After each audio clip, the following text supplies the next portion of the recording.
प्राचीन पौराणिक कथाओं में से लिखित एक कथा के अनुसार एक दिन माँ लक्ष्मी लोगों की पूजा देखने के लिए सूर्योदय की पूजा से पहले ही मंदिर से बाहर चली गई।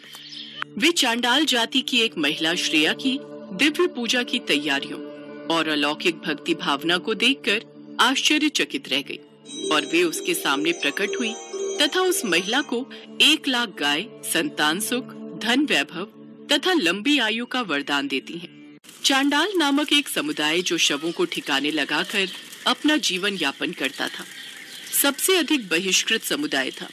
बलराम जी को माता लक्ष्मी का चांडाल जाति की स्त्री के घर जाना अच्छा नहीं लगा और वे माँ लक्ष्मी जी से नाराज हो गए। ये देवी लक्ष्मी चांडाल समुदाय से मिलने गई हैं, जो समाज से दूषित है। अब लक्ष्मी मंदिर में प्रवेश नहीं कर सकती। भैया, इस बार लक्ष्मी को माफ कर दो। मैं लक्ष्मी को समझाऊंगा कि वो आगे से ऐसा ना करे। लक्ष्मी की भूल क्षमा योग्य नहीं है।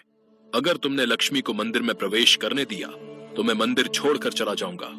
मैं मंदिर में प्रवेश नहीं करूंगा। बलराम जी अपनी बात पर अड़े रहे और कहा कि अगर जगन्नाथ जी ऐसा नहीं करेंगे तो वो मंदिर में प्रवेश नहीं करेंगे।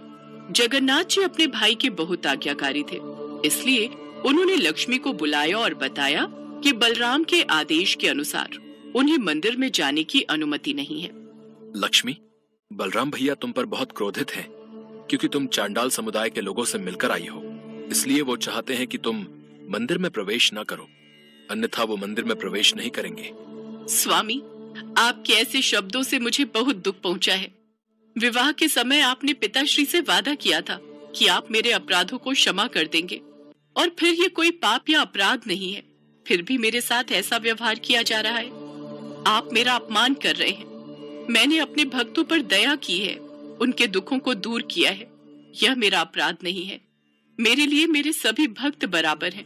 मैं अपने अपमान के लिए आपको और बलराम जी को कभी क्षमा नहीं करूंगी। माँ लक्ष्मी बहुत क्रोधित हुई। उन्होंने जगन्नाथ जी और बलराम जी को 12 सालों तक इतना गरीब रहने का श्राप दिया कि वे भोजन तक भी प्राप्त न कर सके। जगन्नाथ जी का भोजन भंडार, रत्न भंडार सब कुछ गायब हो गया। दोनों भाइयों ने भिक्षा मांगी ताकि वे अपनी भूख शांत कर सके, परंतु वे जिस घर का भी भोजन खाते उस घर का भोजन समाप्त हो जाता, इसलिए लोगों ने उन्हें भिक्षा देना भी बंद कर दिया। माता लक्ष्मी के क्रोध में दिए गए श्राप के कारण भगवान जगन्नाथ और बलराम जी कई वर्षों तक भूखे रहे। 12 साल तक भटकने और हर दरवाजे पर जाने के बाद दोनों भाइयों ने देखा कि कुछ लोग एक दिशा से आ रहे थे। उनके चेहरे पर संतुष्टि थी। पूछताछ करने पर भाइयों को एक घर के बारे में पता चला जो भोजन दान कर रहा था और उन्होंने चांडाल समुदाय क्षेत्र की ओर इशारा किया। लगता है उस घर से कोई दान प्राप्ति हो रही है। हमें भी उस ओर चलना चाहिए। हो सकता है हमें कुछ खाने को मिल जाए। हाँ भैया, चलो हम उस ओर देखते हैं। दोनों भाई उस दिशा में आगे बढ़े। गृह स्वामी उन्हें भोजन कराने में प्रसन्न था, लेकिन चूंकि यह चांडालिनी का घर था, इसलिए बलराम चांडालिनी के हाथ का बना खाना नहीं खाना चाहते थे, बल्कि उन्होंने भोजन सामग्री और खाना पकाने की सुविधा की मांग की ताकि वे स्वयं खाना बनाकर खा सके। भगवान बलराम की मांग के अनुसार उनके लिए भोजन की तैयारी की गई। खाना बनाने की तैयारी पूरी होने के बाद बलराम नहाने चले गए और उन्होंने जगन्नाथ जी से खाना बनाने को कहा। इस बीच जगन्नाथ जी ने खाना बनाना शुरू कर दिया, लेकिन वे खाना बनाने के लिए लकड़ियां नहीं जला पा रहे थे। बलराम जी खुशी खुशी खाना बनाने के बारे में सोच रहे थे, लेकिन उन्होंने देखा कि जगन्नाथ जी ने कुछ भी नहीं बनाया है। तुमने तो अभी तक भोजन बनाने के लिए लकड़ियां भी नहीं जलाई हैं। मैं स्नान करके लौट भी आया। भैया, मैं बहुत देर से आग उत्पन्न करने की कोशिश कर रहा हूं, किंतु लकड़ियों में आग लग ही नहीं रही। ये सब भूख से हो रहा है। भूख के कारण तुम्हारे हाथों की शक्ति क्षीण हो गई है। लाओ, लकड़ियां मैं जला लेता हूं। बलराम जी ने लकड़ियां जलाने की कोशिश की, पर लकड़ियां उनसे भी नहीं जल रही थी और कुछ देर बाद कमरे में धुआं भर गया। इससे दोनों भाइयों की आंखों में जलन होने लगी। आंखों से पानी निकलता देख वे कमरे से बाहर निकल आए। भैया, लगता है लकड़ियां गीली थीं, तभी धुआं पकड़ गया। हमें भिक्षा में पका हुआ भोजन ही ले लेना चाहिए। कम से कम हमारी भूख तो शांत होगी, नहीं तो ये भोजन भी हाथ से चला जाएगा। हाँ, अब तो हमारे पास और कोई रास्ता भी नहीं है। ठीक है, हम उस घर से पका हुआ भोजन लेते हैं।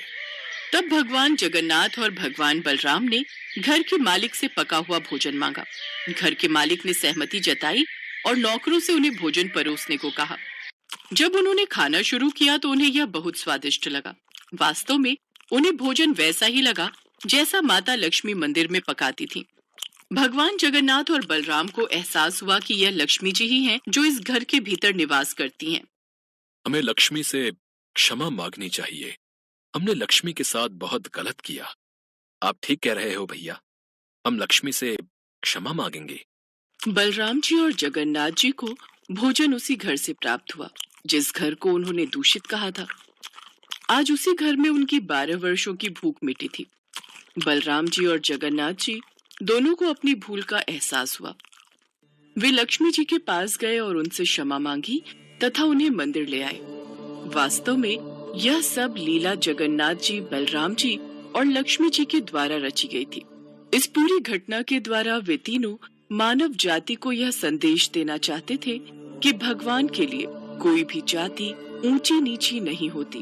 उनके लिए सभी भक्त एक समान हैं। भगवान जगन्नाथ जी के मंदिर में दर्शन के लिए कोई भी भक्त जा सकता है। उनके मंदिर के पट सदैव अपने सभी भक्तों के लिए खुले रहते हैं।